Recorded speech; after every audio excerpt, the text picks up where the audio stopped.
Alright mga katsinggo, araw nga ngayon ng Friday mga katsinggo. So ibig sabihin Saturday na bukas. Tingnan nyo yung company namin mga katsinggo, wala kaming gawa dahil nga yung moldy dyan, pinag-aralan ng mga Koreano kung paano ikabit yan at paano mapadali paggawa ang produktong gagawin namin ngayong araw na to mga katsinggo.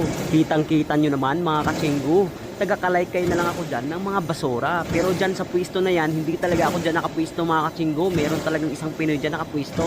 Kaya kapag ang company nyo ay wala gaanong gawa, maghanap kayo ng trabaho mga katsinggo. Kasi nakakahiya namang patayo-tayo na lang tayo dyan. Binabayaran tayo ng tama. Kapag i-convert nga natin ang isang araw dito sa Pilipinas mga katsinggo, aabot din ng 3,200. Saan ka pa nun? 8 hours na duty mo.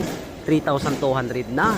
Tapos patayo-tayo ka lang sa loob ng company, daig mo pa yung boss. Nakakahiya naman talaga mga katsinggo, kaya humanap ka ng paraan, humanap ka ng trabaho. Kahit malinis na yung sahig mga katsinggo, walisan mo pa rin, linisin mo pa rin para lang magkaroon ka ng trabaho.